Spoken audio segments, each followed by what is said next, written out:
Take our chances. Yeah. I think we're here.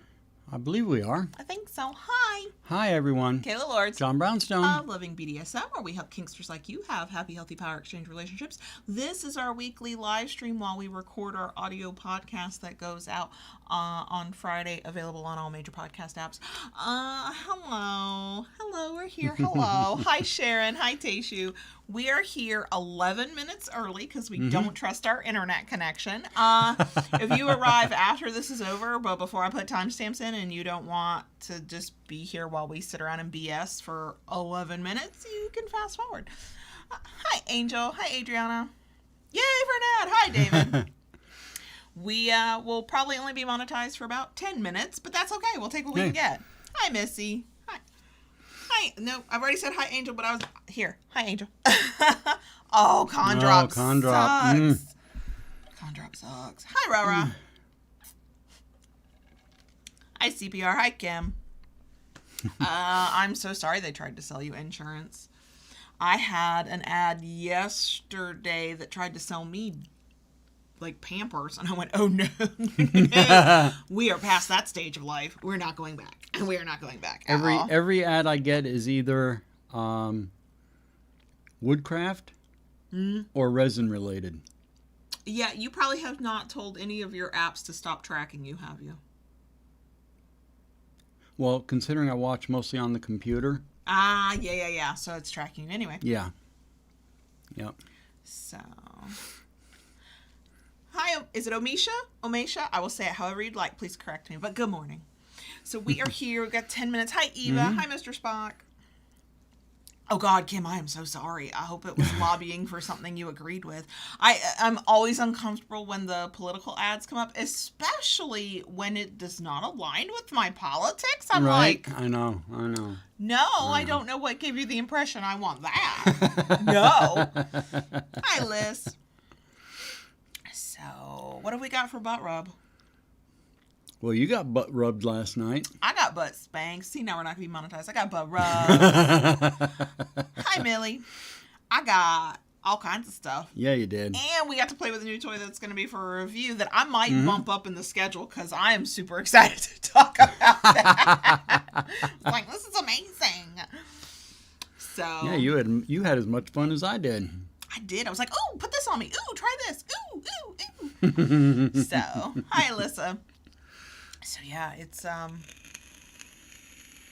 was good. It was fun. Yeah, I have to go rearrange our content calendar because we're the people who say things like that now. I mean, we always said things like that, but I was always too busy to care. I was like, we'll just make content. We make content. Now I'm like, I have a content calendar for Loving BDSM because I am a professional grown-ass woman on the internet.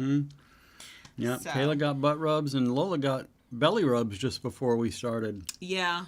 I really think if she thought she could crawl in like your arms and just lay there while you rubbed her belly, you could do that all day long. I know. She would not mind. She wouldn't mind at all. She'd be a happy pup. So, hi, Junie.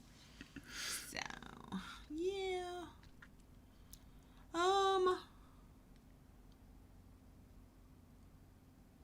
Oh my gosh, Mr. Spock. I would totally understand if you went and took a nap and skipped the stream. We love it when you're here, but please get some rest. And I'm so glad that your mom is feeling better. Hi, Elle. Hi, Crenshaw. Hi, Alice. Hi, folks. Welcome. I knew you were going to do that. You can't help yourself, can you? I can't.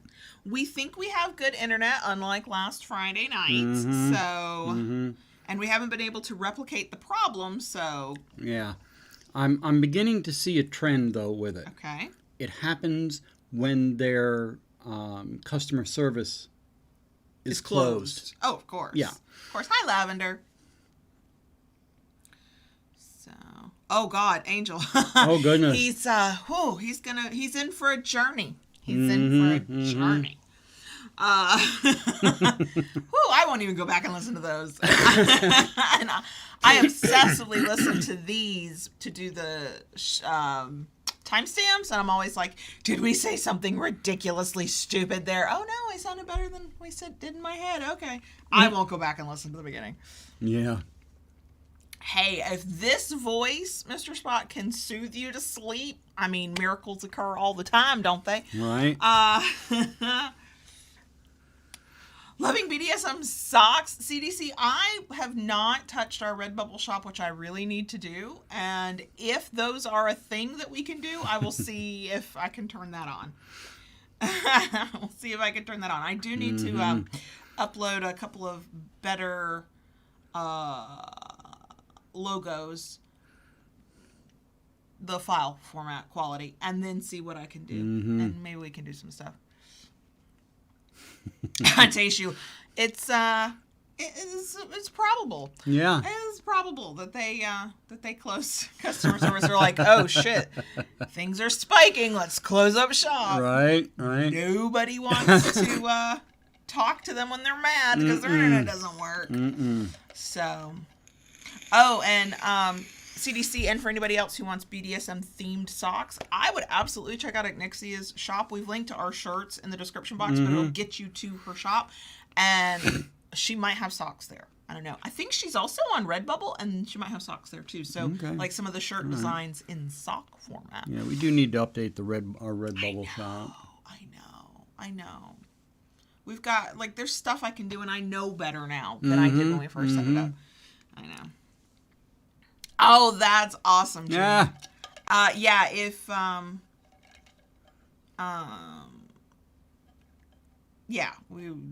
totally love that. And if your tattoo artist ever turns that into a tattoo, I want to see a picture of that. Right. So we got 5 minutes. I will say we are wearing, like we said earlier, Ignixia design shirts. Mine says Lost in Subspace. Yours says Choose Your Weapon. The links are in the description box, and we are not affiliates of Ignixia. Like, we don't make any money if you buy from her. We just love her, and we've spent our own money on her shop. But she has a coupon code, LovingDS. It's part of that handle I hate from Instagram. So if you decide to buy any of what she's got, either these designs or any of the other designs on her shop, use that code. You'll save, I think, 15%.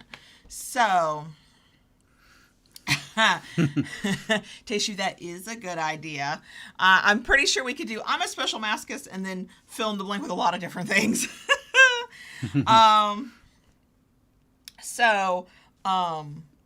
These are our shirts for this week. We love Ignicia. She's not just a designer and artist, she's a kink educator. You should follow her, you should know her, you should listen to her. And a friend. Yep. I've been pimping her book Kinktionary past couple days, couple weeks. So yeah, we love Ignicia. What else that is YouTube only? We hope the internet stays up. We don't know. We don't know what's gonna happen with it. What else? Yeah, so far so good though. Yeah. What else? What else? I'll say it later, hopefully. I might forget. We have July 24th is a special live stream. It's International BDSM Day, and we'll celebrate hitting our random arbitrary milestone here on YouTube. So there will be that. There will be snacks. I'm having some ranch dip and some Ruffles. I know it's not what I would normally eat. I don't care. I had pasta the other night to celebrate. Like, I'm living my best life here. Ruffles will be part of that. I like that. That is the best. So if anybody's not looking at the live stream chat, let me say this out loud because I kind of want a shirt that says this. Taishu says, my wife has a shirt with a canoe on it, and it says, hard paddling gets me all wet. I mean, same. Okay, we got 3 minutes. What else? Got a lot of stuff to talk about in the bonus section. Yeah. Comment, later, but Yeah. We did put a video out on Monday about putting together your first BDSM first aid kit. Is it completely comprehensive with every single solitary thing you could ever put in a first aid kit? No, but it will get you started. And it was a special request after you mentioned safety and a BDSM first aid kit in an episode. So see, we pay attention. We do what people ask us to do, especially one of us, because one of us is a really good service at us, so thanks. So that's on the channel. And we just recorded a video for next week where you got to wave your favorite sex toys, your new favorite sex toys in the camera. That's fun. That's fun. That will be age restricted and not monetized. Not everybody gets to do that. No, not everybody gets to do that.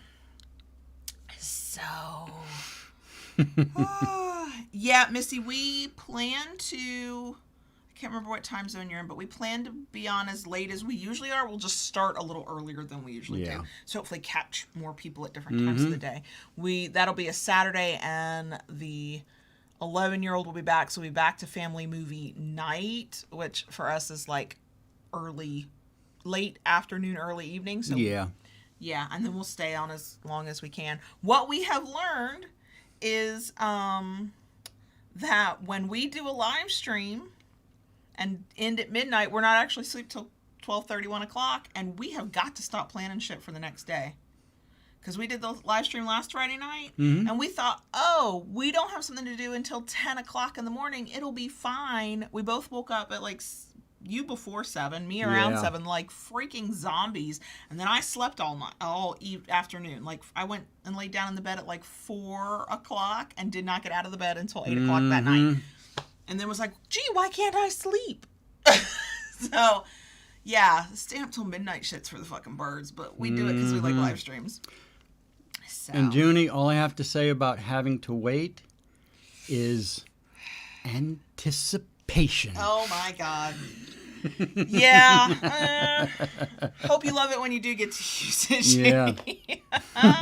Okay, it is noon, so we will officially start. Excuse me. Get all your verklumpedness out of you as we go. I am a little verklempt today. So, as you can tell from the title, our topic this week is servant leadership and power exchange. It is sort of following up from an episode we did a couple months ago on different leadership styles. This is one that resonates with us the most, so we thought we'd talk about it. Before we get into all of that, if you enjoy whatever it is we do here on this live stream, we would love a thumbs up. If you like it enough to want to come back and you haven't done so already, please consider subscribing. And once you do that, ring that notification bell to get updates of new content. Just do what Daddy says. We're a house divided. I do not hit notification bells. He always hits notification bells. Go with your heart, okay? If you want to help us do this thing we do on the internet, especially since YouTube loves to demonetize a video, you can join us on Patreon for as little as $2 a month. When you do, you get an extra live stream a month. You get extra behind-the-scenes podcasts each month. You get access to a Discord server. You can only get access to our Discord server by being a kinky patron of ours. Just go to patreon.com/killalords or use the link in the description box to join if that is of interest to you. Okay, you can hit your magic button. Okay. And we can bring the audio people in. Okay, so before we get into today's topic, I would like to send a big old thanks to this week's sponsor, Sohimi. I hope I'm saying their company name right. Sohimi is a sex toy retailer. They're kind of new on the scene. I saw them a lot with my sex toy friends in 2020, and now we have started working with them. They are an affordable, extremely affordable sex toy shop. The products they tend to promote the most are clitoral stimulators, clitoral suckers. They've got some really pretty ones. I have tried one of their vibrators. It was a wand massager on top and a clitoral sucker on the bottom. It was a two-ended, double-ended toy. I liked the wand massager best. Thanks. I try a clitoral sucker, but it's not my favorite. But they don't just sell like your quote standard typical sex toys like vibrators and stuff. They do sell some kink themed ones, including butt plug tails. They have one right now. It's a foxtail. It's a pink foxtail, black butt plug, pink foxtail. That one is currently retailing for $28.99. So is it a luxury toy that you might spend $50, $60 on, and it's like the fur is almost realistic but not quite? No. But does it look kind of cool? Yeah, their silicone feels really good. I can attest to that from their wand massager. And then another thing that they have that kind of made me giggle, I would never want to use it. It's a gag, And it's one of those gags where in the mouth of the person wearing the gag is then another opening as a toy. And this one is a masturbator. It is a pocket pussy. So when you're playing with that kink that says, I'm going to fuck your mouth like it's a pussy. In this case, it is. Yeah. It's a pocket pussy shaped opening on the gag. I showed it to you, and your immediate thought was humiliation kink. Exactly. Yeah. It's not one I would use, not gonna lie, but it does make me giggle. Again, it is really affordable. It's about $30. So remember, these are not luxury toys, but these are in budget kind of toys. So if you want to play, you want to check them out, you're in the market for some toys that don't cost an arm and a leg, check out Sahimi, sahimi.com, but we have the links in the show notes for podcast listeners and in the description box for YouTube, for as long as YouTube will let me keep those links, and they keep making me delete links because there's adult content on those links in your description box. And Sahimi is I can't remember if they're based out. I think they're based out of China, I think, but they do ship to the US. Really discreet shipping, really quick shipping. When I got the wand massager, we had a really good experience with it, and it's a decent toy for being so affordable. So I was pretty impressed with that. So thank you to Sahimi for sponsoring this week's episode. Check them out if you're in the market for a new sex toy. Okay, there we go. Now we're going to get into this episode, and it is on servant leadership, which we mentioned in episode 261 on leadership styles. We wanted to do that episode first because we wanted to have the opportunity to talk more about leadership styles as part of Power Exchange, specific to dominance, but I have some thoughts on servant leadership as well that's not specific to dominance. Okay. And we thought we'd start with servant leadership because that one I think is the one that resonates most with both of us. Yeah. So like we did for that episode, I'm using a very vanilla resource on what that even is. And so that resource is definitely looking at it through the lens of management and the work environment. If anybody has come across anything where credible educators are writing about this kind of stuff through a Power Exchange lens, please feel free to send me a link. So that's what we're using because we can kinkify anything, y'all. I mean, if you can make a toy and, a household item and pervertible into a kink toy, why can't we make vanilla content into kink content and pervert that too? So the first thing to start with is, what the hell is servant leadership?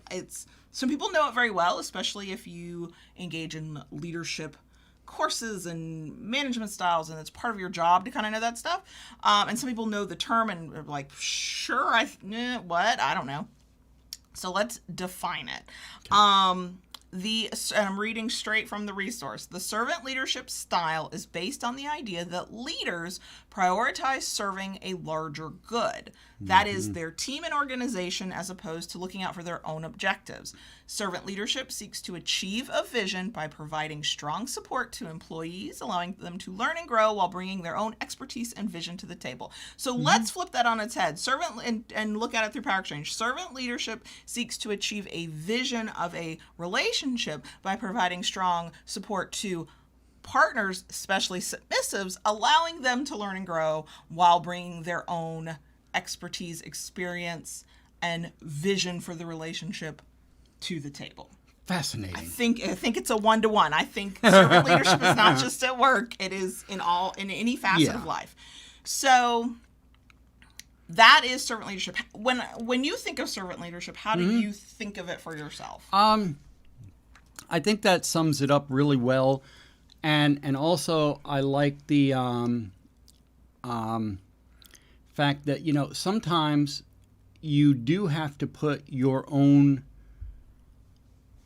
wants, needs to the side for the greater good of the relationship as a whole, of life. Of life in a whole. You have to prioritize. What is more important, the whole or the one.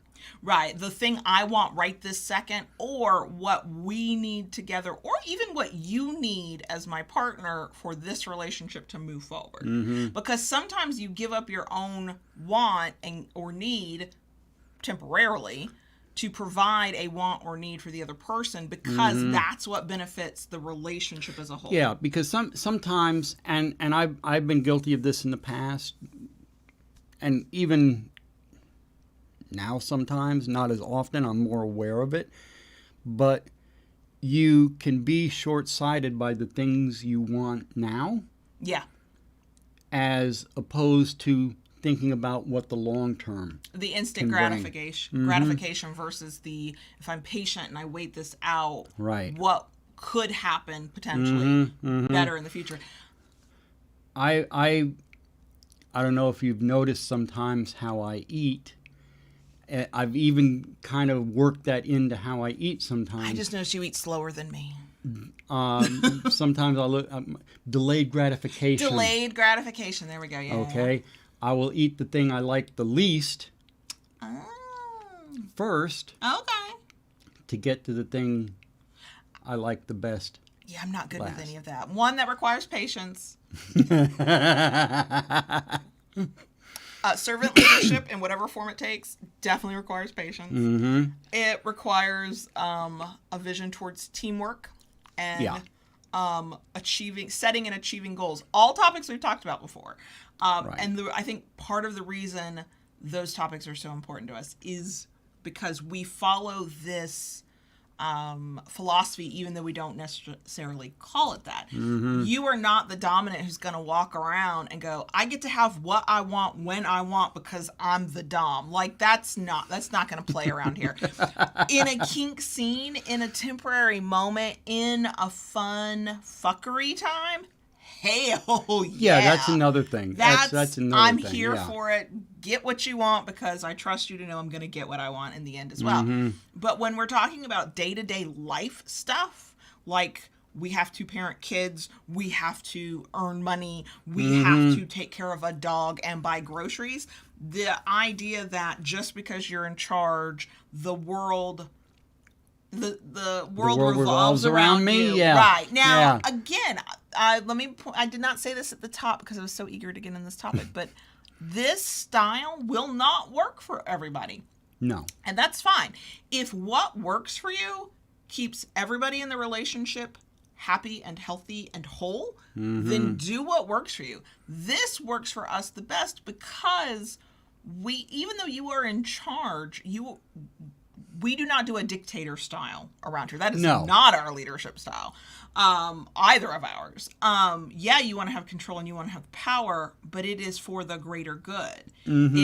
My take on it from having observed you now for all of these years is that you might get that temporary gratification of you got exactly what you wanted when you wanted, but if it harms another outcome, like I'm too exhausted to do something that you want me to do, or I'm upset with you because I'm angry at you because you got what you needed in that moment and fuck everything else, then it causes long-term hurt. That's just not worth it. It's sometimes it's like a domino effect. You know, one piece falls and it takes everything with it. Right. You know, and life happens, and sometimes that's just the way things are. But if you can avoid that, right? Like, why would you do that on purpose? Right? Because you just decided to think about the here and now, and not how the here and now might impact the next moment and the next moment. And I think that's why I'm not one to make quick decisions, because I'm always trying. Okay, if I do X, what's the out? You know, what does that equal? And I always try to, what is the outcome of this? Right. You're trying to think a couple steps ahead. Yeah. Except you do it in a mentally healthy way. You are not anxious about it. I do the same thing, but it's because of anxiety. So I don't usually do it in a healthy way. But and that is impossible to do for every single solitary situation. Sometimes you just have to go with a gut feeling. Sometimes you have to go, I don't know what's going to happen, but this seems like the best choice. That's why we always come back to the idea of, regardless of your leadership style, dominance, especially in a 24/7 like full power exchange, is a huge responsibility, because you're carrying the weight of all of your decisions on your shoulders. Now, because of how we view power exchange and how we handle our power exchange, I carry some of that weight as well, because I know that 99% of the time, the decisions you're making are either coming with my consent and okay, and I'm like, yeah, that's cool, we can do it, or it's coming off the back of my own recommendation. So I feel just as much responsibility if it doesn't go well. But ultimately, you are the one who said yes, no, maybe, let's do it, let's not do it, whatever. And I quite frankly love the fact that you try to think strategically and tactically, and that you take your time. I don't love it when he takes his time. Let's be real. I'm not a patient person. No, you're not. But I appreciate it. I think I can see the look in your eye when you come to me with an idea or with something that you would like to see happen, and I say the words, let me noodle it for a bit. Oh, God. And then, as the submissive in this situation, and also I had to do this when I had this kind of boss back in the day, then there's the balance between, when do I follow up that's an appropriate amount of time, and when is it nagging? Like, when is it too soon? And that is a delicate balance I have not always figured out, because if I'm super excited about it, I figure you only need 24 hours to noodle. You've noodled enough. And most of the time, that's what it comes down to. I'm like, let me think about it for a day. When there have been those times I've come to you and been like, did you have time to think about that? And you're like, oh shit, I forgot all about it. And then, of course, you say, give me more time. Right. And then what I want to ask is, how much more time do you need? And that, if you are not in the exact right frame of mind, that is when your aggravation shows. Because at that point now you feel pushed. And that's the thing I think about. Leadership is not management, even though we conflate the two. We talked about this in the leadership styles. Management is making sure the day-to-day sort of tasks get done. Leadership is guiding the ship and having the ultimate vision. And leaders, regardless of their personality, introvert, extrovert, servant leadership, something else, whatever, I think that, especially in the case of power exchange, we're talking about a dominant who wants to be in control on some level. And what I have found for you is, if you feel like I am pushing for a decision or an answer, even when I mentioned it to him 48 hours before he asked for 24 hours to noodle, he didn't noodle. Now we're another 24 hours, whatever. I'm not counting. It's fine. If you feel like I'm pushing too hard, the way I perceive it is, it's almost like you feel a little bit out of control. Like I'm trying to force an answer and you don't have as much control over the decision as you'd like. Because if I hit it just wrong, you don't lash out like an asshole, but you will get snappy. You will get like not your best, calm, soothing JB self. And then now there's tension. And now I'm feeling my submissiveness in a way I don't love to feel it. Like, I like to feel smaller than and lesser than, and you're in charge, and ooh, baby, that's sexy, until I'm feeling it because you're annoyed, because I am pushing or rushing you to make a decision you're not ready for, because you haven't thought it through. But let me just say, if you asked for 24 hours to noodle and we're on hour 48, I mean, I feel like I did my part. I feel like the snappishness is about you, not me, but it's fine. It's fine. Podcast listeners, you can't see the look on his face. That's probably a good thing. And that is the sort of the push and pull between, I love the fact that you will take your time to make decisions, because you're not just making a decision that benefits just you or benefits just me. It's about, how does it impact us? Everybody, right. And the greater us of, because of the way our decisions are made. How does it impact the family? How does it impact business? Right. But that is a delicate balance to walk as a submissive, of giving you the time and space to make those decisions, and also not allowing things to fall by the wayside because, like all people, dominants are not perfect and not 100% on all the time. You are just as capable as I am of anybody else of procrastination. Sure. If it's a difficult decision, if you're just not quite sure, sometimes if it's one you just don't want to make that decision. I mean, we all have those moments in life where like, fuck, I don't want to decide because I don't like any of my options. Yeah. And then that's when I kind of have to push a little bit harder. Now, sometimes the snap still comes back out, and I don't speak with the most meek and mild, submissive tone. I don't know if y'all notice that around here. And this is a judgment call that I can get wrong, but because of my own experience in leadership, my own experience being in control of shit, and my experience with you, when I can tell, when I sense that the slowdown from your leadership is procrastination and not loving your options, I will push back. Yeah. We got to make a choice. I mean, at this point, I kind of don't care what the choice is. And I think that what I like about this is why servant leadership, I think, works so well for us. The thing about being a servant leader, having this kind of leadership style, is yes, you ultimately make the decision, but because you're making decisions that are in all of our best interests, you then have to take feedback from everybody involved in that decision. Sure. In our case, in our power exchange, that means it's a lot of communication. You are listening to what I have to say. You are taking in that information.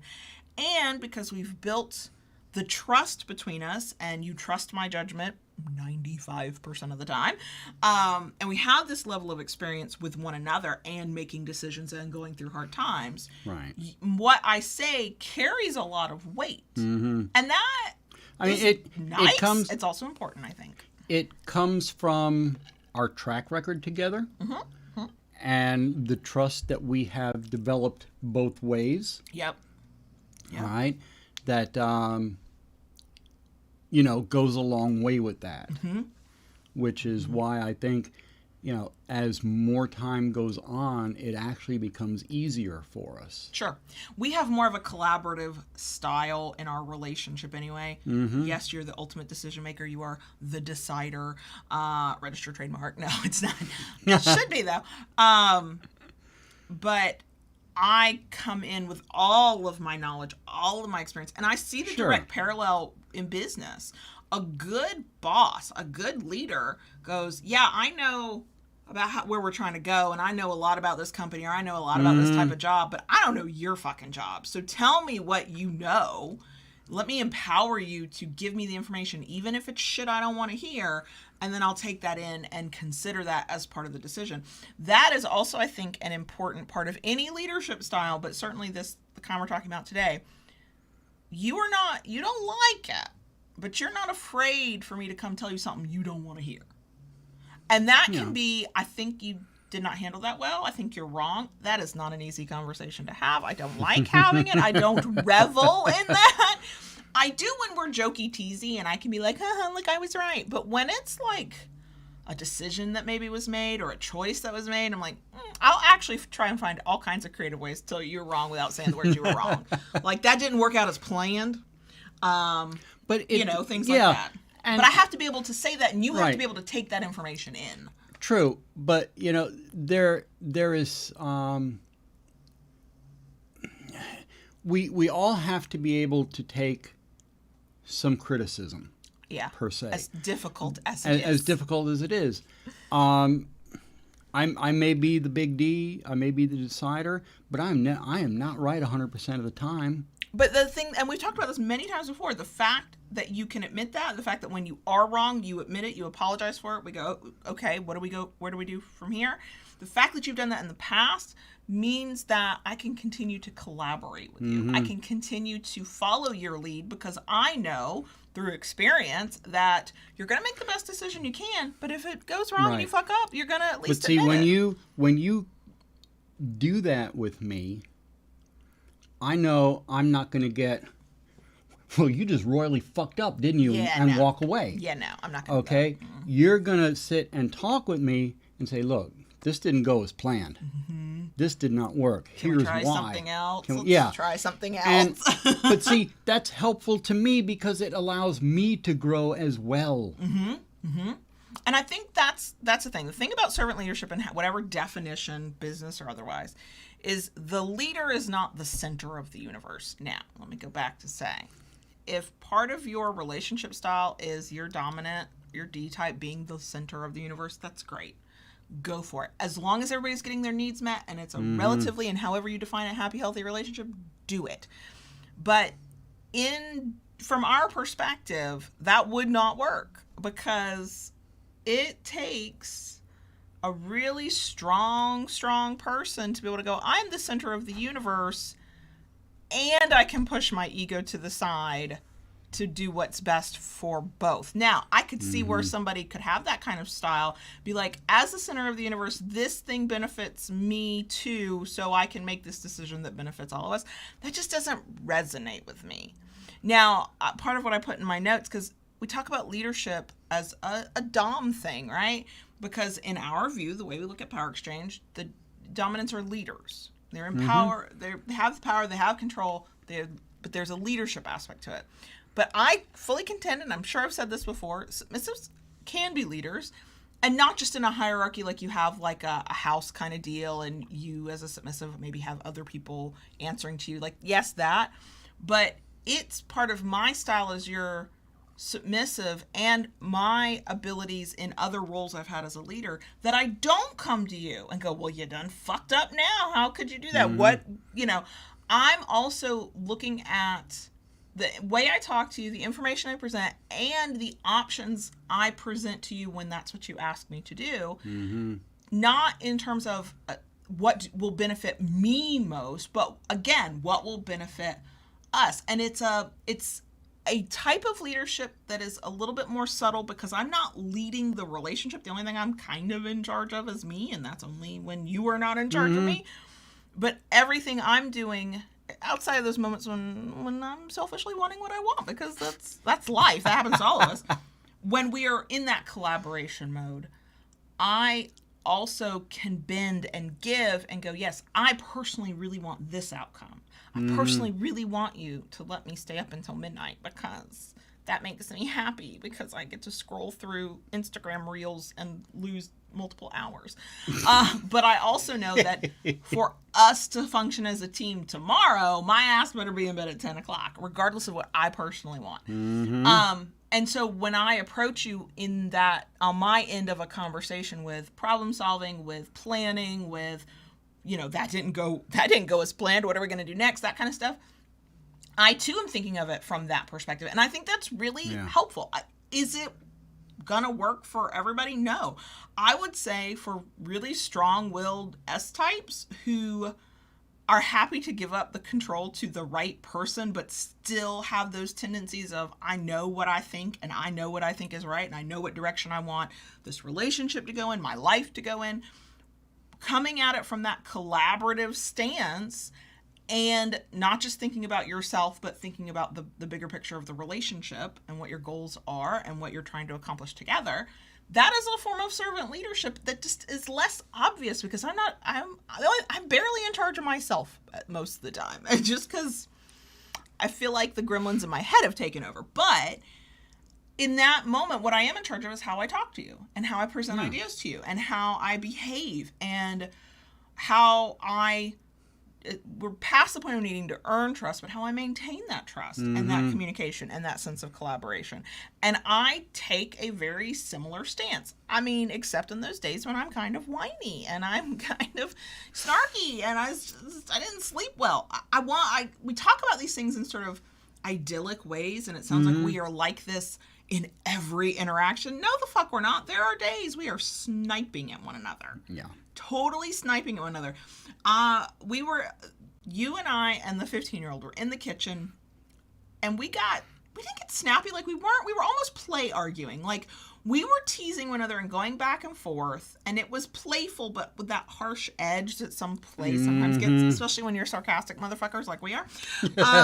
And we were doing that in the kitchen. And then I walked away, and I came back, and I walked up on you and the 15-year-old talking, and I know you were doing it in a teasing way, but it felt like mockery to me. And I actually went, no, this hurts my feelings. Yeah. What are you doing? Like, was not a moment that I walked up to him and said, "Oh, Daddy, I just need you to know that has harmed my feelings, and please can we talk?" Like, fuck that shit. No, you're like, I don't like that shit. I don't like that shit. Y'all are hurting my feelings. It feels like you're talking about me behind my back, and I don't like it. So just because this is how we try to approach problems, that's how we always do. The big stuff, the stuff where we know it's big. And so we try to come to the conversation level-headed. Mm-hmm. Talking about what are we going to do to pay the mortgage when our income dropped by 75%? Like, that was a big deal. Yeah. And I don't know how much of it is just time together and how much of it is our own life experience that, plays into this. But we could have come at one another in a panic, freaking out, not being our best selves, not being productive. Mm-hmm. And I think that a lot of people would recognize that because in that high stress situation, that's a common reaction. It's a very stressful time for people, yeah. But what we needed were solutions. Right. So we came to that conversation with, we're equals in the sense that we are both in this fucking situation. Mm-hmm. And we both need to put our thinking caps on and come up with some fucking solutions. Right. We're in this together. We Right. got here together. We need to figure it out together. And our mantra lately, because it's just what keeps me going, is we've gotten through every other hard shit thing that's come at us. We can get through this too. Yeah. But even then, you, because of the nature of our power exchange, you're the decider. I'm going to throw out all the options I can think of. I'm going to tell you everything I'm working. I'm going to keep you in the loop. I was a great employee, by the fucking way. I know I was. Those people cried when I left. It was great. Not that I'm, got a big head about it. Anyway, I did all of that, and yet it was here. Mm-hmm. What do you want to do? Now, we've talked about this a lot in the past when I'm the one with the expertise, like in the case of what I'm doing for my personal brand that's not Loving BDSM and my site. I am in charge of that. But if you had heard something that you went, that doesn't sound right.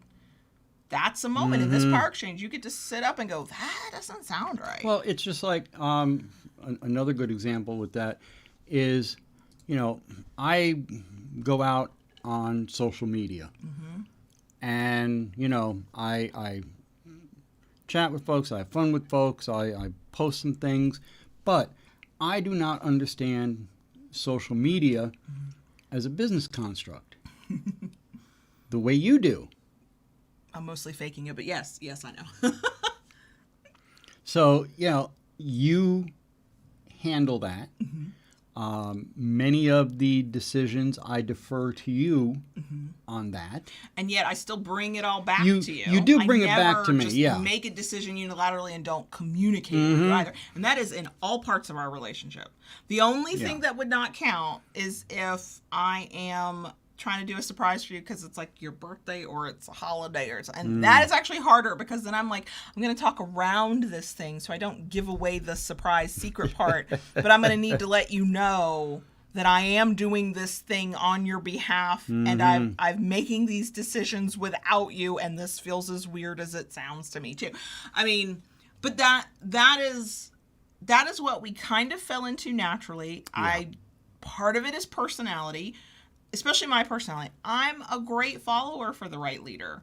I am a shitty follower if you suck as a leader, because I will do what I'm supposed to do, that I'm contractually obligated to do, and not one fucking thing more. And I will give you side eye the whole goddamn time because I can do that better than you can. What the fuck are you doing? Like, I have a whole attitude with people that I perceive to be poor leaders on all levels. And we have done very well together. Have there been slips and moments that were not great? Yes. Well, are you better today than 2013? Of course you are. That's just time and experience.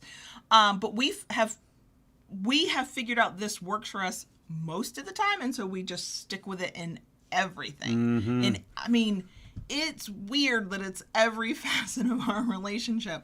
A conversation about dinner is throwing out options and kind of the compromise, and then I sit back and wait, and you go, okay, we're going to do this, right?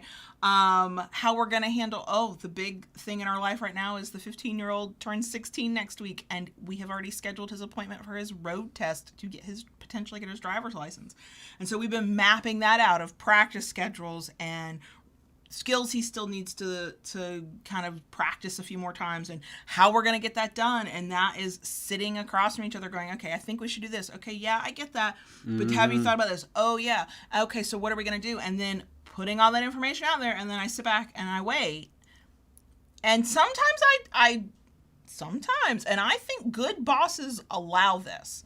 Sometimes I push the answer I think is the right one. What I think we should do is XYZ, right? What I think we should do is practice these routes on these days, and you take this and I'll take that. That's what I think we should do. And you'll go, okay, then that's what we're going to do. Now, ultimately, the outside looking in, somebody would say that you did not make that decision. I made that decision. No, I made the fucking plan. You went, yeah, that works. Mm-hmm. And that is because you can see, 1, I know what the fuck I'm talking about. 2, it's better than whatever was on your mind. And 3, it gets us to the outcome in a way that we can all be satisfied with. And that's, that's a practice thing. That is that's a time thing. That's a trust thing. That's a communication thing. And I think it starts small and then you build up to that. I don't think that you meet one another on the internet and 10 days later you're in a full power exchange and the Dom or the D type is like, I am a servant leader and this is what we're going to do. Like, I just don't, maybe some special somebody out there can do that, but the vast majority of us who are just, regular people with our regular, whatevers, it's not going to happen that way. It is a time thing. It is, for us, we were long distance first, so there were entire swaths of my life you couldn't have any control over because we were living it separately. I had to make decisions. But in those times, I learned I could come and talk to you about, hey, here's this thing I'm going through. And you would tell me what you thought. You would offer suggestions. I wouldn't always take it, but often I would. And I learned that I trusted your judgment. And I think that's a big part of it, too.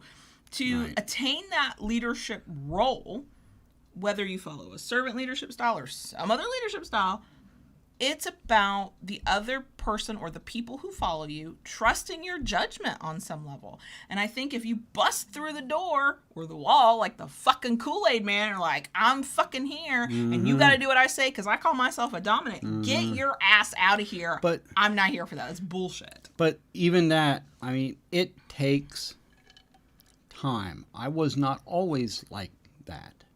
True. All right. You've met my family. Yes, I have. Yeah. Yes, I had a lot to unlearn and, Sure.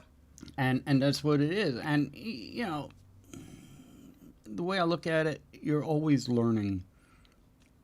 That part doesn't stop. You don't get to I know it all now. I don't have to learn anything. Good Lord, no.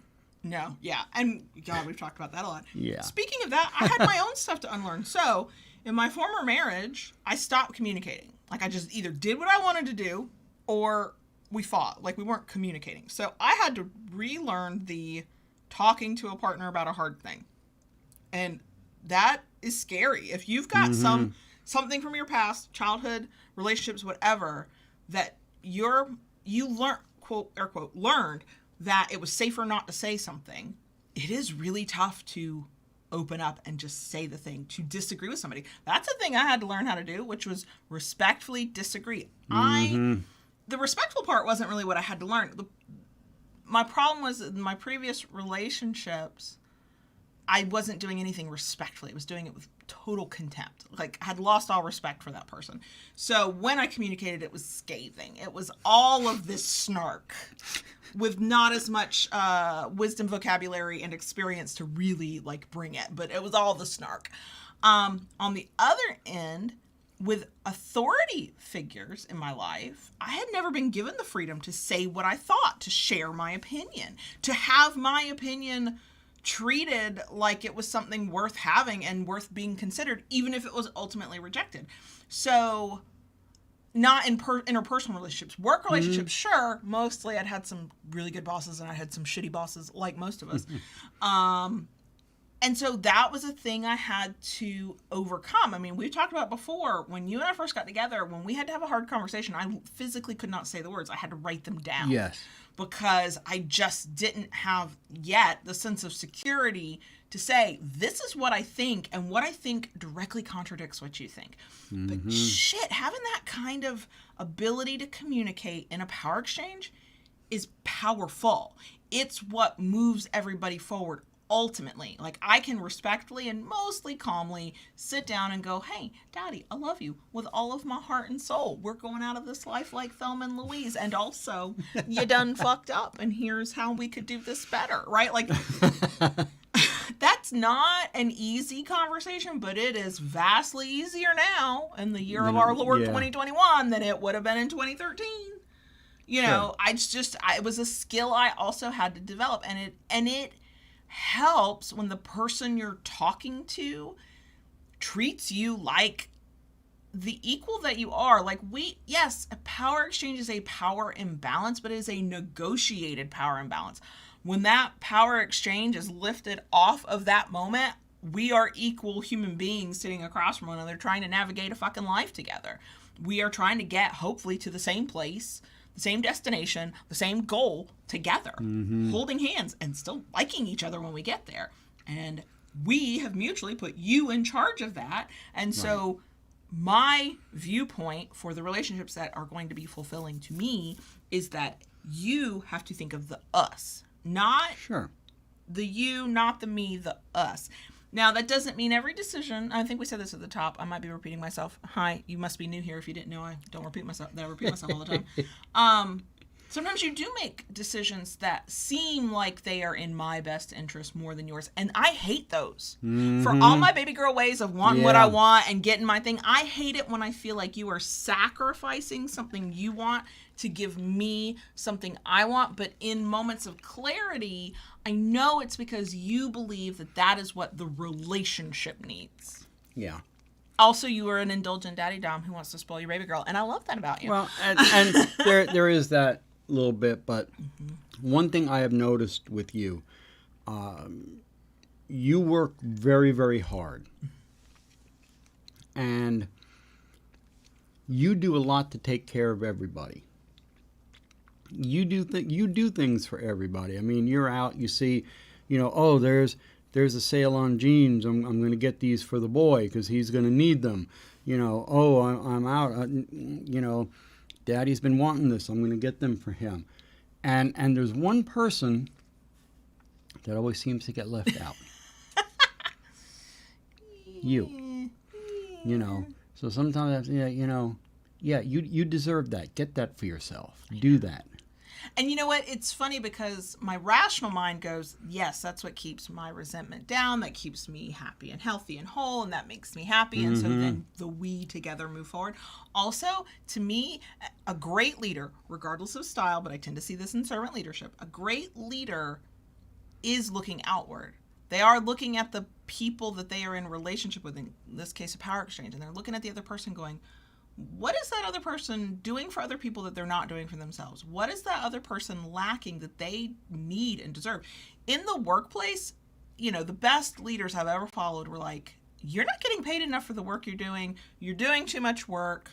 Yeah, you need to take your fucking vacation day. Why am I the one telling you? Like, they're looking out for the people who work for them, because if those people are taken care of, then the work gets done at a better level. Those people stay. Like, it's good for the whole team in a workplace. The same is true in power exchange.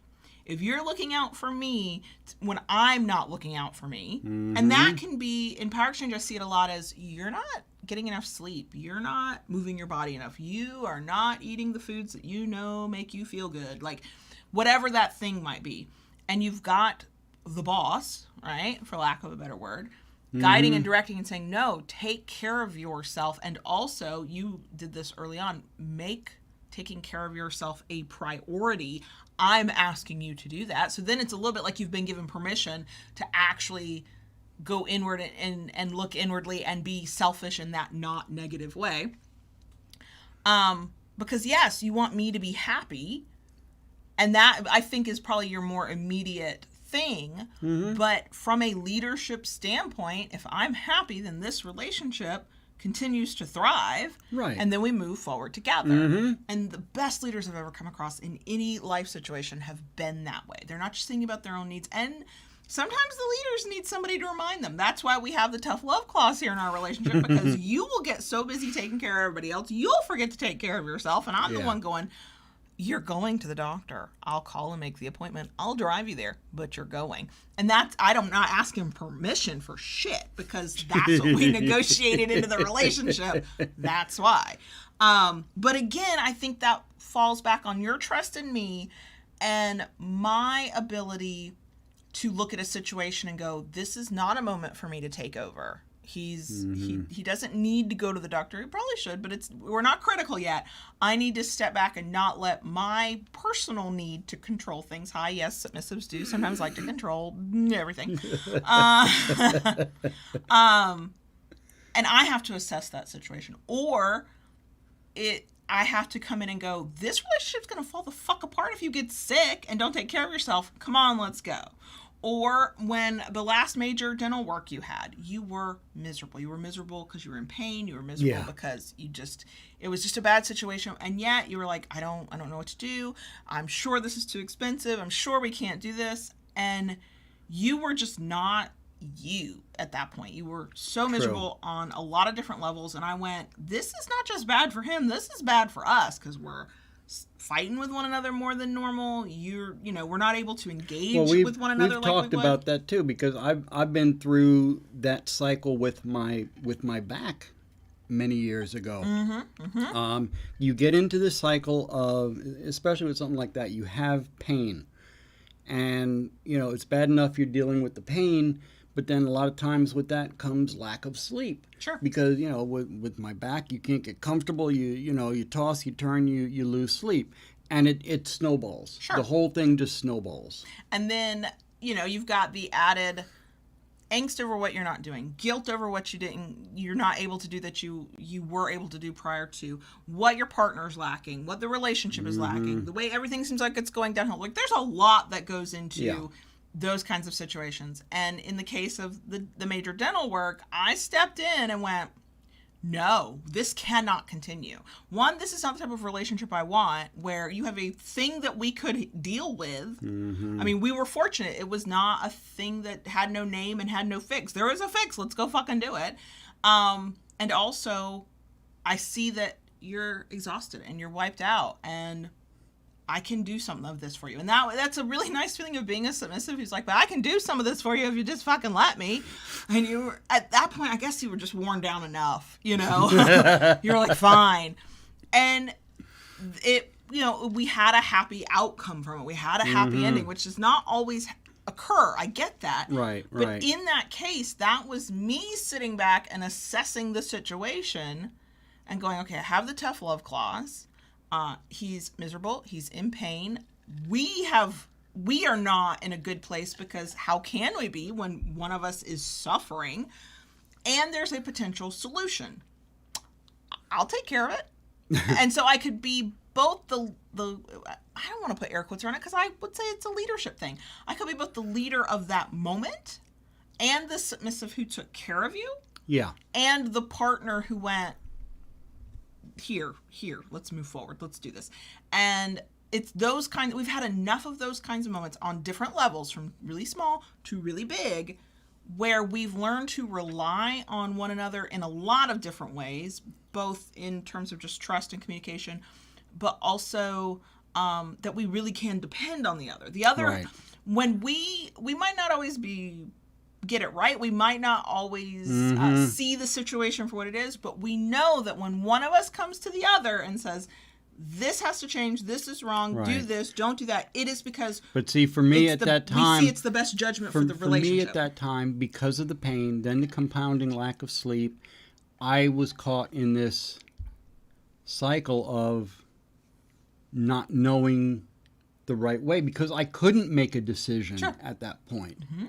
Mm-hmm. So I was grateful later for the decision you made because it was the right choice.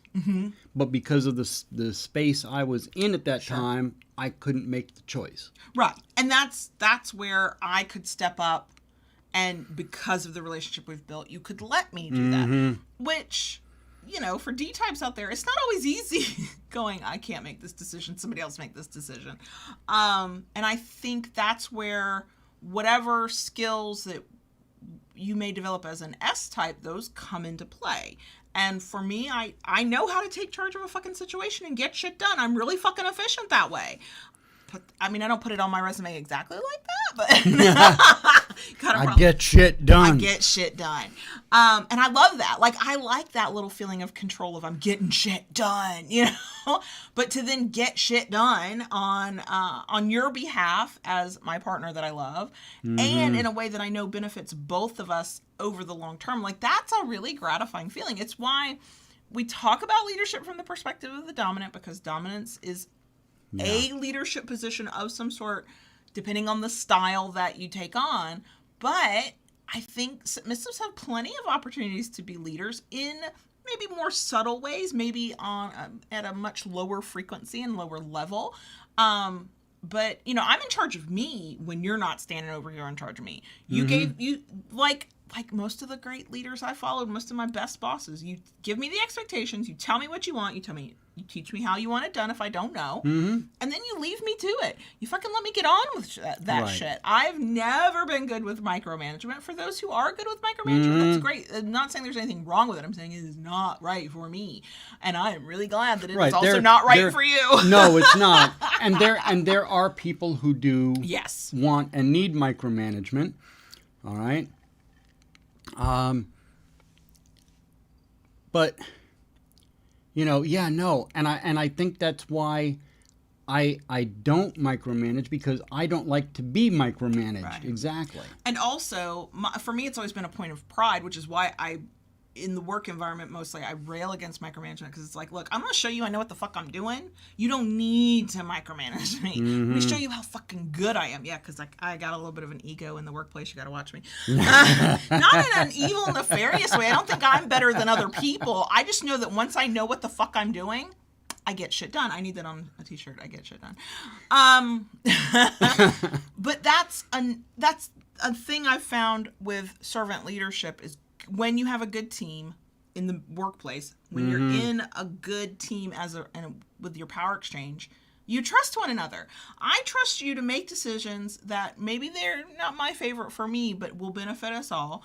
You trust me to do what I've agreed to do, to know what the fuck I'm doing, and if I don't, to let you know, and we'll figure it out together. Right. And we just sort of trust each other in the roles that we inhabit. But I mean, we didn't walk into it that way.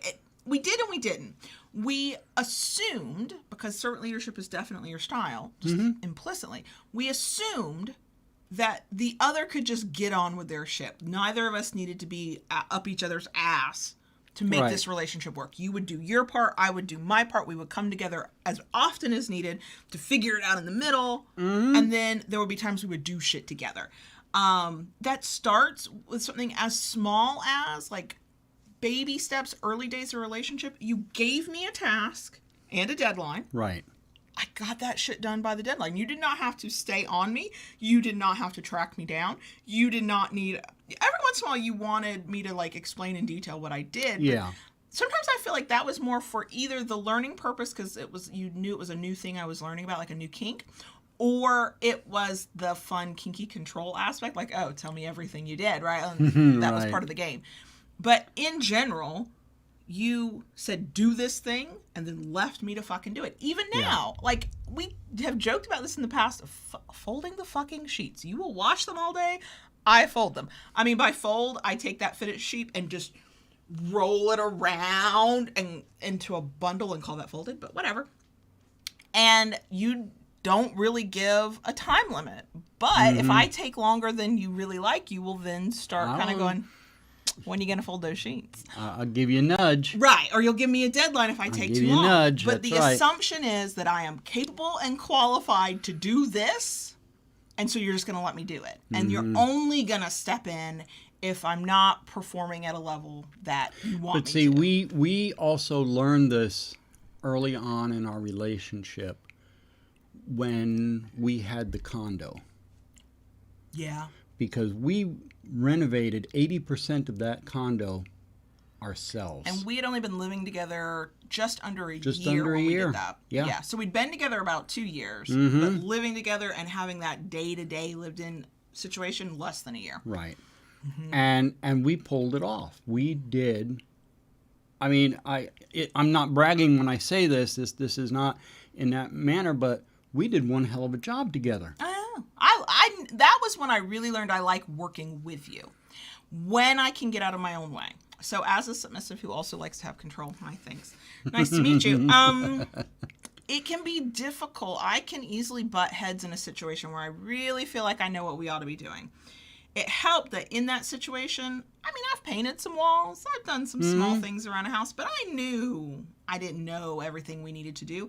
And because of just where we were in life and what was going on and all that, it was easy to step back and let myself not be in control and just follow your lead. And the nice thing about that was by following your lead in that situation, that was the practice I needed to know, even though I sometimes forget, that I can follow your lead in any situation. Because one, when you know, you're pretty decisive. We're going to do this, we're going to do that, we're going to do this. And when you don't know, you're not afraid to go, I don't know. We need to look this up. We need to call somebody. We need to watch a YouTube video. We need to do something because I don't know. Yeah. And that was in that very not power exchangey kind of way. That was really good practice. And yet I remember in a lot of that situation being in a very submissive headspace. Like, what do you want me to do, Daddy? What do I do next, Daddy? Where do we go from here? And it was one of those situations because I didn't have all the experience like I might have on another thing now. I did have to ask you a lot of questions and I did have to be taught some things. But again, you trusted me enough to know that you would show me. And if I didn't know, I'd ask. But if I did know, you'd just let me get on with it and let me do what I'm good at so you could steer the rest of the ship. And I think that's another sort of hallmark of good servant leadership, both in employment and in a relationship. Because that, there is that trust. There's that trust that you're either going to know what you're doing or you're going to feel comfortable enough asking questions until you do know what you're doing. And I can provide that as the leader. I can give you what you need, but I don't, it's, the hand holding only has to last so long. I was trying to think of a time when it did not work out quite that way. It's usually business. Oh no, I know it is business related. The one thing, and this is a quirk of you, and I think it happens with people who are not leading in the high level way, like I'm trying to lead this relationship, but in this case you're leading through a specific task, teaching me stuff in the shop. When I became a shop elf for thekinkery.com. Anyway, I had to go, hi, what are you doing? Because what you were doing is you were showing me stuff and you were not communicating. Because like many of us, we know how to do a thing, but we might not know how to teach how to do that thing. And that was a moment where your leadership, your high level leadership skills were not translating down to lower micro levels. Yeah. Because I was like, I don't need you to lead. I need you to teach. So part of that means just talk to yourself as you're going through these steps. You don't have to talk to me like we're in class, but I need you to say, right now I am pouring this part A of this resin into this thing for this reason. And then I'm going to pour blah, blah, blah into this thing. And I was like, I need you. And I got really frustrated. You did. did. I was very cranky. And you know what it is? It's because I'm so used to you knowing how to lead a situation like that, again, at a high level, that I was like annoyed. I'm like, wait, he wants me to hand him things and I don't even know what things are called. And he's not talking to me. He's just doing it. Am I ever going to get, and I was getting antsy because it was like our system was not holding up. And it's because the roles had changed. It was not leadership in the typical way. It was teaching. And there is a difference. A teacher is absolutely a leader, but a teacher is also among many things, an imparter of information. It's a little different headspace. It's a different headspace. And For me, I think what I had to take back from that was that I was so used to going through the muscle memory of doing the thing that I was just like, okay, yep, here we go. Right. Down the line. But so I say that to say that you can be a servant leader and be and it's not always going to translate. That ability to just go, you do your thing and I'll do my thing, that does not always translate well in other aspects. So there are other styles that then have to be learned and sort of taken on.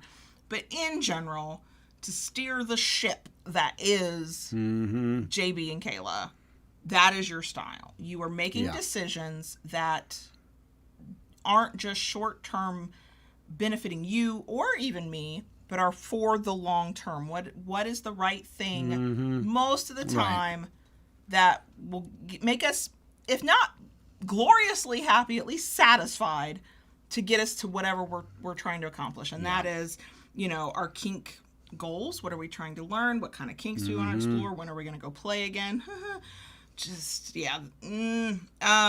Down girl. I know, right?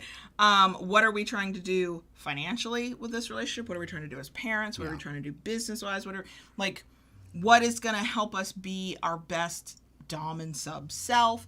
And I don't think, you tell me, when you're making decisions, like when you are in that leadership position, I would kind of assume you're not always thinking that literally, like, if I make this decision now, this could affect the outcome of our relationship. Like, it's more of a feeling, like, this is good for us, or this is not good for us. Yeah? Yeah. Yeah. Yeah. So.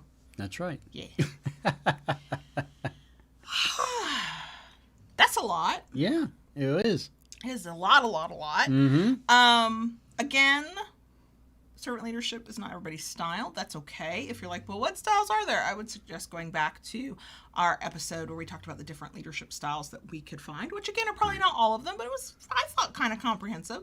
I have linked to that episode in the places. So on YouTube, it's in the description box for the podcast. It is in the show notes, or just look for episode 261 of the podcast app that you're using. And then you can kind of get a breakdown of what styles there are. And I also think that people can be a combination, right? It's like any role that we inhabit in kink. Like, you can be just this one thing, or you can be a combination of, like, 85 like we say ones. about kink, there's a spectrum. Sure. And it's the same thing with that. Sure. And so I do think that, like, there were, if I recall from the leadership styles, there was, like, strategic thinker. I think you're definitely that. I do think that plays well with servant leadership, because if you're trying to make sure the whole team is moving in a direction, reaching a vision, reaching a goal, you do need to sometimes be able to think strategically. And so there are a lot of different styles. Some are less good than others.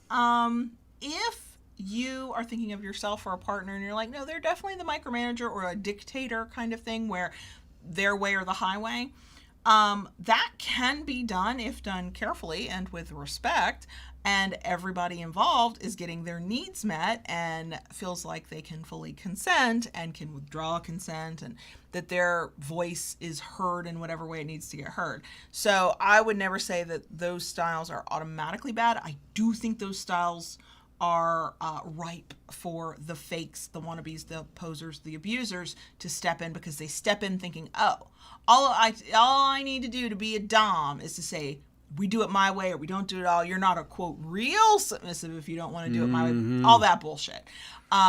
So if you feel like maybe you are in a relationship with that kind of style, do a quick assessment of, but am I happy? Can I withdraw my consent at any time? Do I feel like I'm heard when I need to speak up? Like, if those needs are getting met, then it's fine. It might not be for me, but it's fine. But if they're not, then maybe that's not the best style of a relationship to be in. So I just like, I want it to be known that there's so many ways to be dominant, to exude dominance, to have control, to be in charge. And they don't always have to be these hardcore, I'm, master, mistress, whatever, ruler of all. we're not doing a Yertle the Turtle thing here where I'm king of all that I see. That's a Dr. Seuss reference.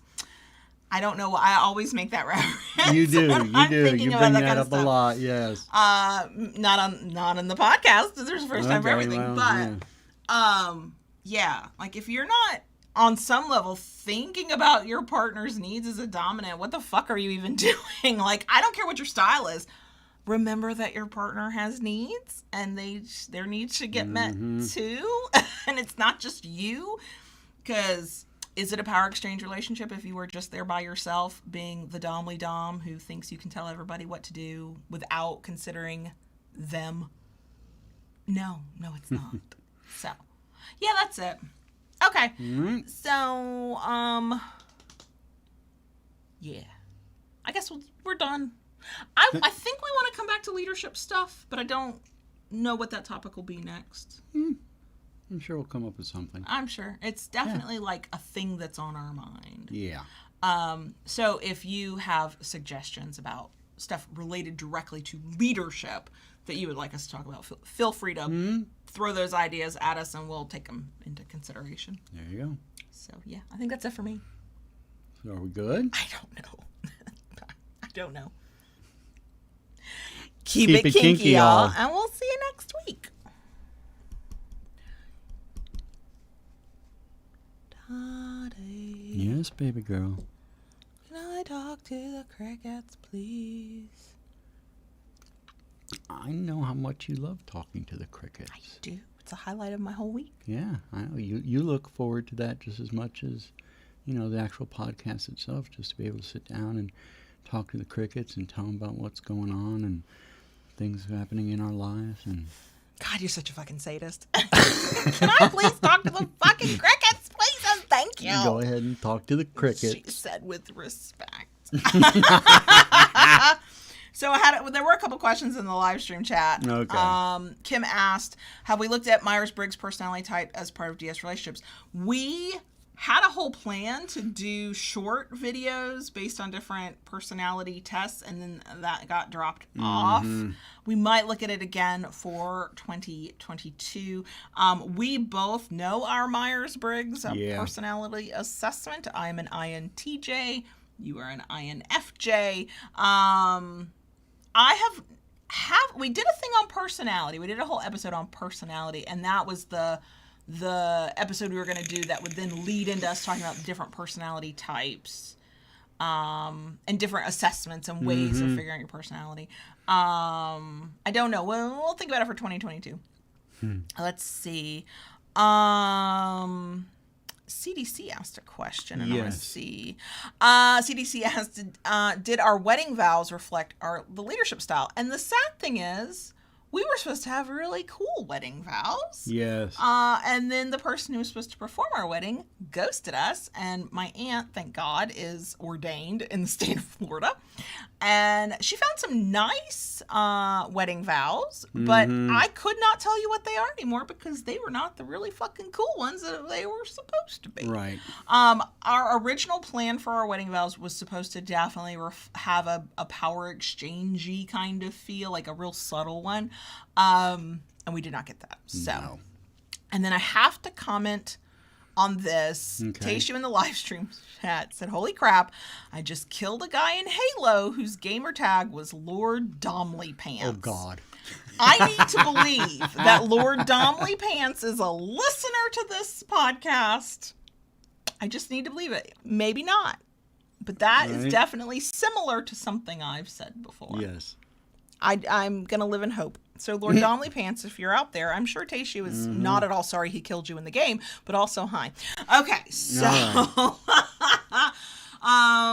bonus section stuff. Well, first off, I'd like to, because I did my best, and it took me a day and a half, almost 2 days. Okay. To thank everybody on social media. Oh, yeah. So if I missed you, I'm sorry. So I'm going to say it here. Thank you, everyone, for the birthday wishes. JB turned 60 on Monday, July 12th. Yeah. And you don't look a day over 59. So it was a wonderful birthday. It should have been more, in my opinion, but we do what we can. It was nice. You were happy, and I know that's all that matters, happy. but I wanted it to be more. Very, very happy. I got to spend time with people I care about. I know, and that really is what matters. Mm-hmm.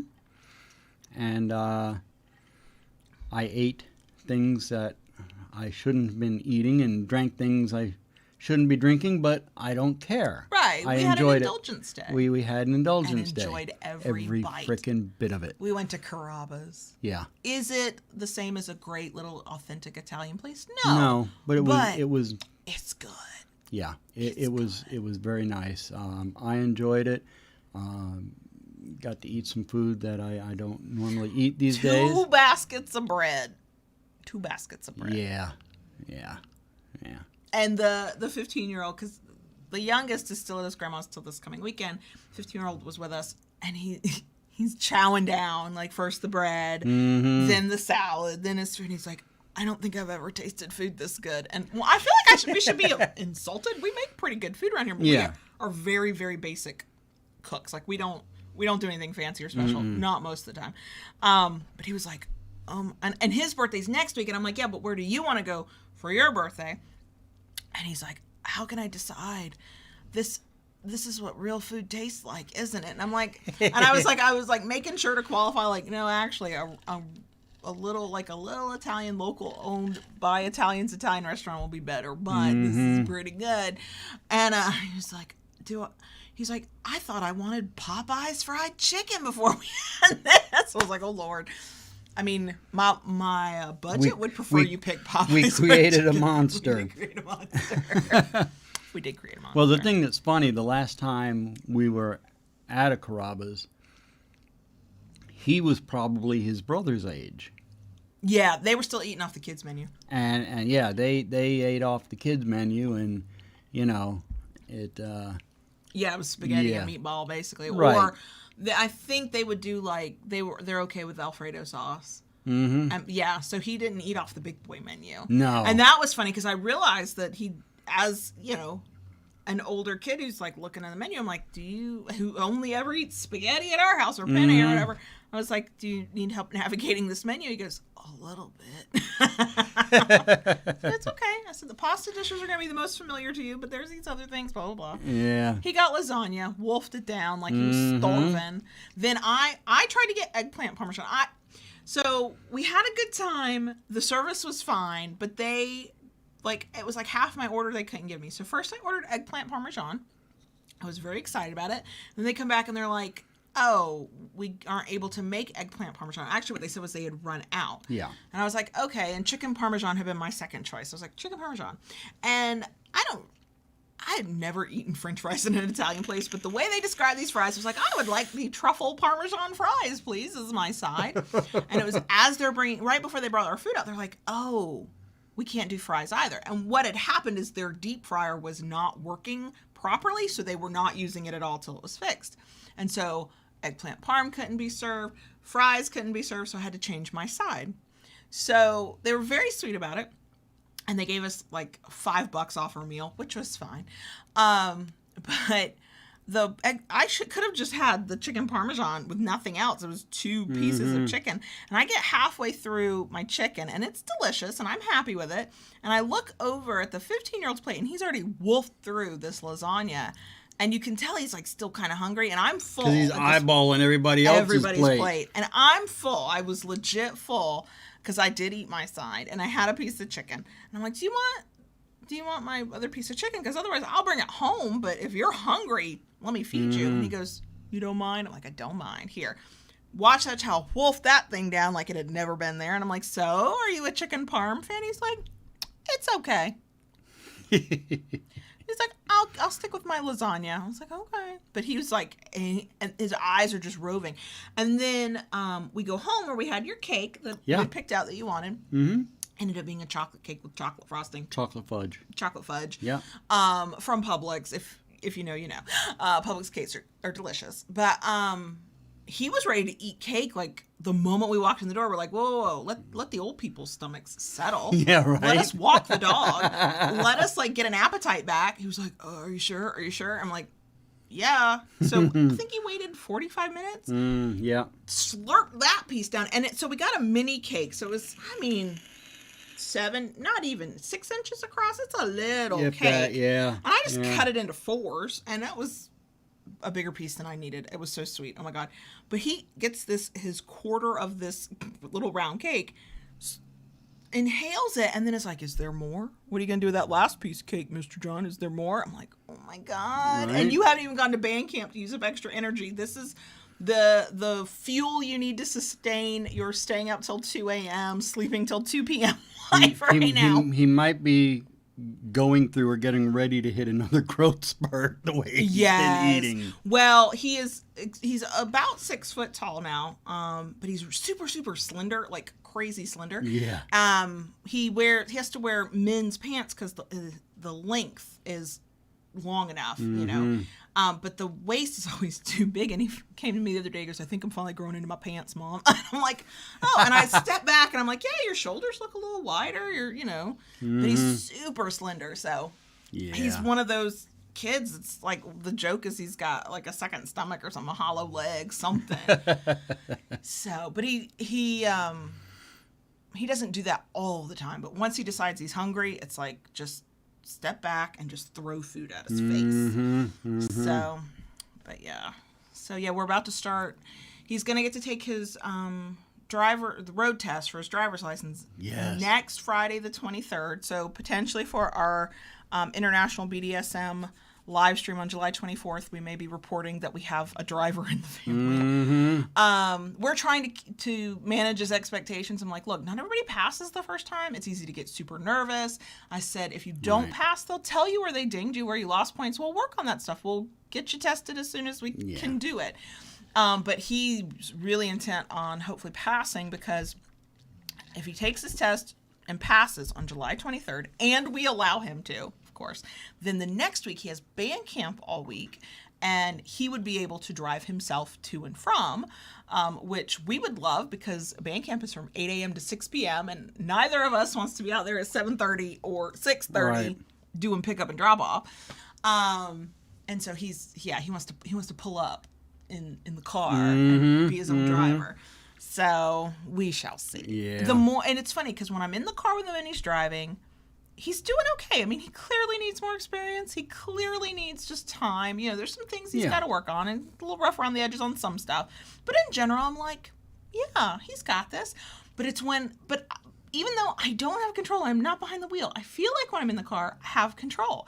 And it's when I think about him driving without me in the car that's when I get all panicky, because I'm like, oh my God, he's going to stop paying attention. Oh my God, he's going to get distracted. Oh my God, he's going to have a friend in the car. And I don't know. So I said, look, here's what I need you to do for me. When you are driving, I need you to pretend I'm in the passenger seat. You know how you drive when I'm in that car with you? He's like, yeah, which is not how he drives with you. No. I said, you pretend like I'm sitting there and that's how you drive. He was like, okay, Mom, which I know means, okay, crazy lady, what the fuck ever. Well, a couple weeks ago, we did have a bit of a situation. He had, typical teenage kid. He got comfortable and he got cocky and he made some serious mistakes. Oh, yeah, he did. Serious enough that I told him, you pull that car over right now and you get out. I am driving. Yep. And I think that kind of clicked with him. Yeah. We let him drive. We went to Gainesville last week. We wanted to. I think he's gonna try and go to college. I think that's his plan. We support it as long as he doesn't go into ridiculous financial debt to do it. Yeah. Don't make your mother's decisions, is I think what I said to him.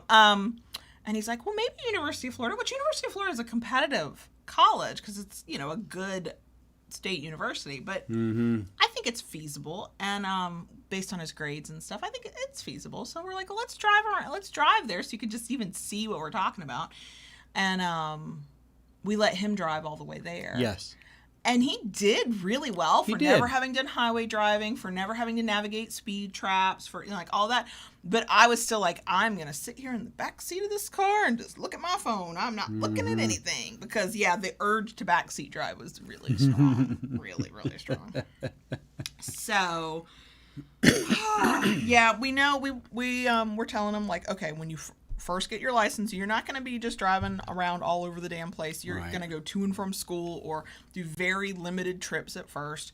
The idea being that if he gets his license in July, school starts August 10th. By then, he'll have to have more freedom because he'll also be taking classes on college campus that's like way across town, so he'll have to do more driving. And then slowly we'll be like, okay, now you can have a friend in the car. Okay, now you can whatever. But yeah, we'll see. We'll see. It's just, I'm not ready for this stage.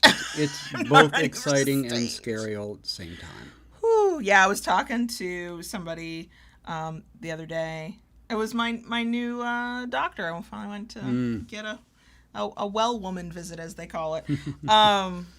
But she was asking age of kids, blah, blah, blah. And I was like, yeah, we're about to have a driver. And she goes, oh, so you just don't even sleep anymore, do you? I'm like, nah, not really. But yeah, so there's that. Let's see. Lola's doing wonderfully. She only slightly snored through this episode. I'm pretty impressed. It's a lighter snore than it has been. The cats are the cats. Onyx has been still cuddling every night to sleep with us. I practiced. Okay, I do not always make intelligent decisions. Let me just, if you hadn't noticed, let me even put that out there. I like to every so often test to see, can this cat be held? Can she let me pick her up? I had just woken up. Y'all, I sleep naked. I'm butt-ass naked, sitting on the bed. I think I was waiting for the shower water to warm up or something. And I'm like, she's letting me pet her. Let me see if she'll let me not just pick her up, but, like, draw her in. I don't know why I decided to go big. Normally, I just put my hand under her stomach and see if she'll let me lift. And I was like, no, I desperately want to cuddle. Naked. So I do. She lets me put my hand under her stomach, doesn't bolt. She kind of lets me pick her up. But when she realizes I'm pulling her close to me, she's like, no. And I now have right down my cleavage, down the side of my boob, 2 scratches just all the way down. And I'm like, she went full on Hellcat. I'm a dumbass. I just was not. All common sense left in that moment. Like, that was the only expected outcome. That's the only thing that could have happened. I get scratches when I am fully clothed and try to do anything with these damn animals. And I was like, nah, this is fine. Let's just see what happens. A completely predictable outcome. They're red. Like, this is a very delicate part of the body. And it just... I learned, prior to having Lola, oh my God. I used to go around the house shirtless. Yeah. Just wore my shorts and no shirt. Just be comfortable. And since we got Lola, I always have a t-shirt on. Yeah. Lola's claws, man, they just rip right down. Yeah. And it's not that she does anything. She's not aggressive. She's not aggressive in that manner. But when I sit down on the sofa, when I lay down on the sofa, she just bounces up there with such enthusiasm to be near me. She's like, there he is. I'm going to lay with him now. Yeah, I have bruises from her because she's gotten into this new habit. When she jumps on the couch to sit with you, she then just sort of falls forward into your lap with her front paws. For me, always on the tops of my sort of inner thighs. And I just have, it takes my breath away every time. And I just have these bruises all over the tops of my legs from her. So. Yeah. Whew. And last night, we got to have we got to have kinky fuckery. We got to have some real down-to-earth, full-on we had to try some new products that were so good. I was like, we can make a video right now. And I was like, oh, wait, I'm naked. We can't make a video right now. Yeah, the oldest was out for the night. Yeah. And, the youngest, still with grandma. Yeah. And, It went from, it was real playful because we're trying these new things, we're unboxing, we're like, and then you're like trying, because they're kink things, and you're trying them out, like, oh my God, And for once, I felt it within myself lately when you've like tried to do certain fuckery that I haven't done in a long time. I've resisted. Ooh, if anybody heard that, that was thunder in the background. Mm-hmm. I've resisted a little bit. Like there's been some kind of block where I've pulled away, and maybe it's because I was going with the moment of we're trying this and we need to give it like an actual test. I sort of sank into it and just like let go of whatever, and so we could really play with these things. I was like, ooh, this is a nice feeling. Ooh. I had you blindfolded and I was leading you around by a chain on the nipple clamps. Nipple clamps that were actually staying on while tugging on the chain. And anybody with who's had the experience of that not happening knows that was a miracle. That was amazing. Yeah. And then I was like, oh, wait, remember that vibrator? Actually, it was the Sahimi vibrator. Shout out to this week's sponsor. I was like, we haven't tried that for sex yet. Let me grab it. And we were using, is that thing called a hog tie? Yeah. It was a bondage kit, and there was this hog tie thing. This is not by Sahimi. This is the other place. But I'm on my stomach in like a hog tie kind of thing, and I'm like, wait, I have that vibrator.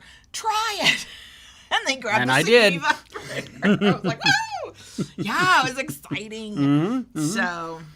And lots of spankings for you. Yeah, 60 spanks plus one to grow on. Yeah. Whew, with a paddle that had some kick to it. Yeah. Oh my God. Yeah. And then I was like, get a picture of my butt, Daddy. Get a picture of my butt. I got lots of pictures. Yeah, pictures that I probably will not post anywhere, but I have them. So, so yeah, like it was a great. We basically dragged your birthday into another day, and I'm here for it. I'm here for it. But we finally took advantage of time where we're child free, because we've had opportunities over the summer, but we just haven't done anything with that time. Right. And we were like, oh, this is nice. And then we were super relaxed for the rest of the night. And I fell asleep very quickly. And yeah, you did. That must have been nice. I wouldn't know about that anymore. My sleep's out the window these days. So yeah, I mean, it's been an eventful week, and it's only Wednesday for us. So, right. I think that's enough, right? Yeah.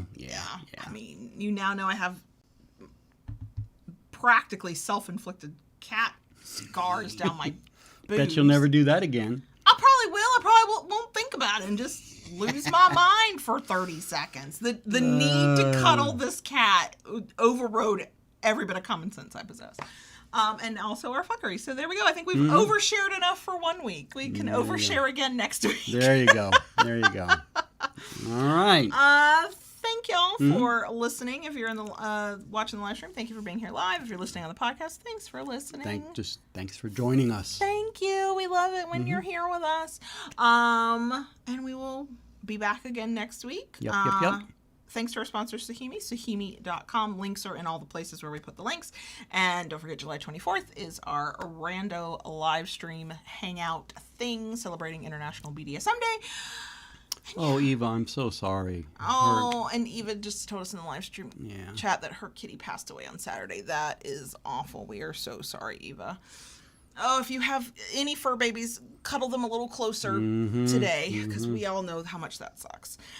Okay, we are gonna go. We will talk to y'all later. I love you. Bye. Bye.